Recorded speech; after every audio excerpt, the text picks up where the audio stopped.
안녕하세요. 글로벌 모터즈 육동윤입니다. 지난해 수입차 점유율이 역대 최고치를 기록했다고 합니다. 수입차 협회에 등록되지 않은 테슬라까지 포함하면 20%를 넘어섰다고 보고 있는데요. 국산 완성차 업계에도 좋은 소식이 전해졌는데요. 수입차도 잘 나가고 있으니 그야말로 자동차 시대가 자리를 잡은 것 같습니다. 요즘에는 전기차 모델도 많이 나오고 있어서 선택지도 더 많아진 것 같습니다. 지난해 수입차 시장에서는 특히 벤츠와 BMW 점유율이 대부분을 차지하면서 압도적인 실적을 기록했습니다. 독일 브랜드 이외에는 상대적으로 좀 저조했는데요. 올해 수입차 시장은 다양한 모델들이 출시를 예정하고 있어서 골고루 좋은 실적을 낼 수 있을지 기대해 볼 수 있을 것 같습니다. 그럼 올해 나올 수입차들을 한번 살펴보겠습니다. 벤츠에서 가장 기대가 되는 올해 출시 신차는 아무래도 가장 많이 팔리는 E클래스의 신형 모델이 아닌가 싶습니다.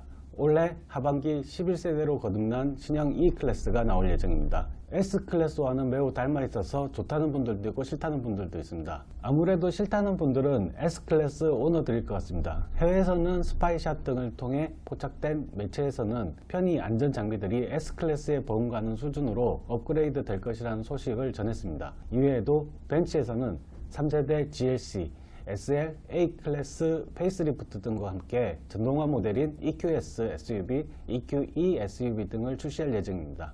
이 중에서도 EQS와 EQE SUV 모델은 기대치가 상당히 높습니다. 특히 EQS SUV는 국내 기준 연비 테스트 등을 마친 상황이라 상반기 내 출시가 가능할 것으로 봅니다. 405 포매틱과 580 포매틱 먼저 나올 것 같은데요. 5인승과 7인승 두 가지 버전으로 갈라질 듯 합니다. 차체 아래에는 107.8kWh 용량의 배터리가 들어가며 최고 출력은 364마력에서 551마력까지를 발휘할 것 같습니다. 주행거리는 459km, 447km 정도가 될 것 같습니다. 200kW급의 급속 충전을 지원해 충전 시간도 15분 정도면 된다고 합니다. OTA나 편의사양, 안전사양들이 기암급으로 준비될 예정입니다. BMW에서도 주력 모델인 5시리즈의 신차가 나올 예정입니다.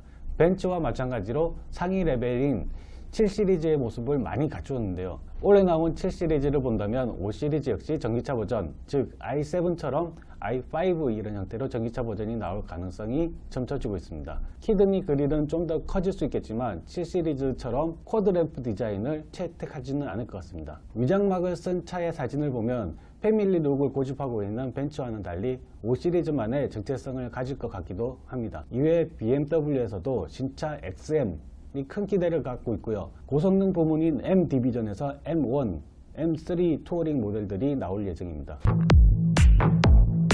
아우디 같은 경우에는 고성능 모델인 RS3를 가장 먼저 내세우고 있습니다. 상반기 출시를 기대하고 있는데요. RS 라인업에서는 가장 콤팩트한 사이즈로 운전의 재미는 극대화할 수 있습니다. SQ7도 아우디에서 기대하는 신차 중 하나입니다. RS보다는 한 단계 아래인 S 배지를 달고 있지만 여전히 많은 선택을 받고 있는 모델입니다. S에서는 A8에 S를 붙인 S8 모델도 출시 예정입니다.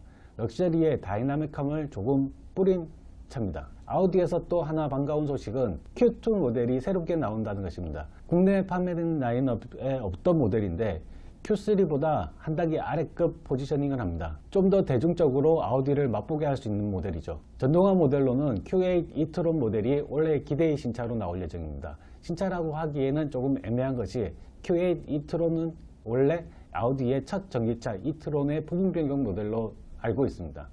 Q8이라는 수식어만 붙은 거죠.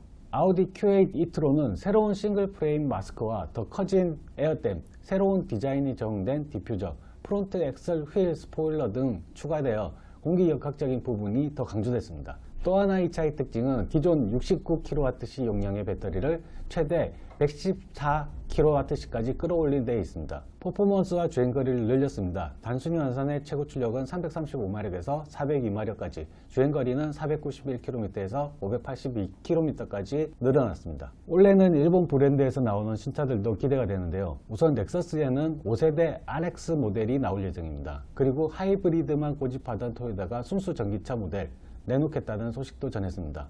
물론 순수 전기차가 이미 UX 라인업에서 있습니다. 하지만 존재감이 없었다고나 할까요?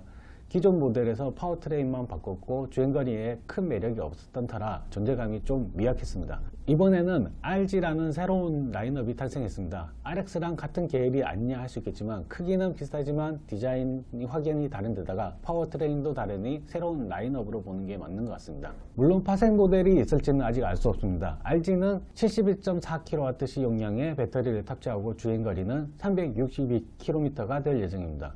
크로스오버 모델이면서도 세단처럼 매우 날렵한 모습입니다. 전면 인상 때문인 것 같기도 하고 차체가 더욱 낮아서 그런 것일 수도 있겠습니다. 또 하나의 국내 일본 브랜드 혼다가 6세대 CR-V와 11세대 어코드 그리고 4세대 파일럿을 올해 내놓을 계획입니다. 모두 국내에서 사랑받던 모델이라 신차가 나온다는 것에 기대가 클 것 같습니다. 특히 어코드의 경우는 세단의 정석이라고 불릴 정도로 기본기와 내구성이 좋다고 평가를 받았습니다. 이번 신형은 전반적으로 심플함을 추구한 보수적 디자인과 길어진 차체, 넓어진 실내를 구현했다고 합니다. 새로운 하이브리드 시스템이 적용될 예정이고 상품성도 더 좋아졌다고 합니다. 디자인은 너무 심플해져서 호불호가 좀 갈릴 것 같은데요. 혼다는 아직 전기차 소식이 없습니다. 브랜드에 전기차 모델이 없는 것도 아닌데 국내에는 왜 안 들어온지 모르겠습니다. 일찌감치 나온 혼다 E라는 깜찍한 모델이 있습니다. 혼다 E는 일본 내수와 유럽에서만 팔리고 있습니다. 아마도 220km라는 짧은 주행거리 때문에 국내 사정과는 맞지 않는다 이렇게 판단한 것 같습니다. 올해 스텔란티스에는 두 가지 기대의 신차가 있습니다.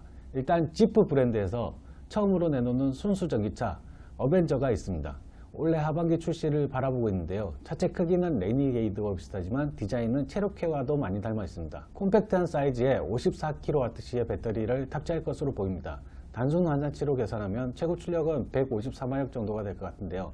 주행거리는 크게 기대 안 하는 게 좋을 것 같습니다. 이미 이 정도 급에서 프랑스 차들이 200에서 300km 주행거리를 보여주고 있거든요. 비슷하거나 아니면 좀 더 짧은 주행거리가 될 가능성이 높습니다. 또 하나는 푸조 408입니다. 지난 모터쇼를 통해 공개된 이 차는 디자인이 이미 한번 이목을 끌었습니다. 브랜드 모델 라인업 모두가 같은 기조로 디자인을 고수해왔던 터라 푸조는 이 크로스오버 타입의 새로운 모델을 내놓은 것에 찬반이 갈렸습니다. 근데 대체로 찬성이 많은 편이었죠.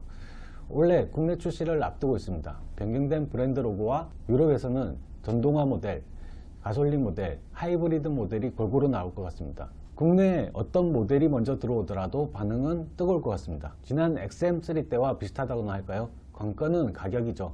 국산차와 경쟁할 수 있는 가격대에 나온다면 충분히 승산은 있을 거라고 봅니다. 이번에는 폴스타 이야기인데요. 지난해 폴스타2가 국내 출시하면서 큰 인기를 끌었습니다.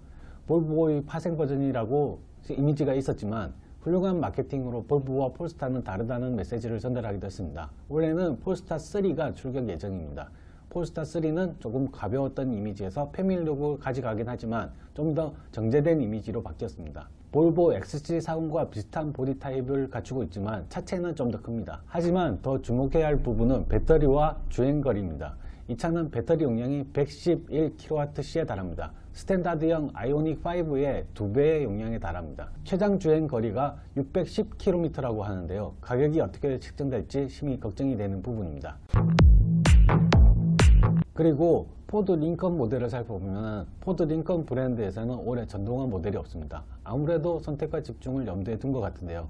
올해 포드의 선택지는 정통 픽업 모델인 레인저 신형 모델과 스포츠카의 역사를 써내려온 머스탱의 7세대 모델이 출격 예정입니다. 특히 머스탱의 경우 볼륨이 크지는 않지만 아메리칸 머슬카, 스포츠카의 아이코닉한 이미지를 갖고 있으면서 꾸준히 수요가 있는 모델로 국내 마니아들 사이에서도 인기가 있습니다. 링컨에서는 상품성을 한 단계 업그레이드한 중형 SUV All New 노틸러스가 올해 출시를 준비하고 있습니다. 링컨의 슬로건이 궁극의 편안함이라고 하는데요. 독일 3사의 프리미엄이라는 단어가 자꾸 걸립니다. 그래도 애초부터 럭셔리를 표방하던 브랜드의 면성이 있으니 분명 경쟁력도 충분히 갖추고 있을 거라고 기대합니다. 마지막으로 제기어 랜드로버 브랜드에서는 디펜더 모델이 130 보디 타입으로 나올 예정입니다. 워낙에 기대가 컸던 모델이라 관심을 많이 가지고 지켜봤는데요. 110을 시작으로 90 모델 그리고 130 모델까지 올해 출시한다면 디펜더 모델 라인업도 모두 구색을 갖추게 되는 셈입니다. 요즘 럭셔리 하이엔드급인 레인지로버 모델 이상으로 핫한 모델이라 럭셔리 오프로딩을 지향하는 분들에게는 희소식이 될 것 같습니다. 120 모델보다 더 큰 차라면 캠핑이나 차박에도 부족함이 없겠죠? 그럼 지금까지 올해 나올 수입 신차들에서 알아봤습니다. 고맙습니다. 글로벌 모터즈 일등이었습니다.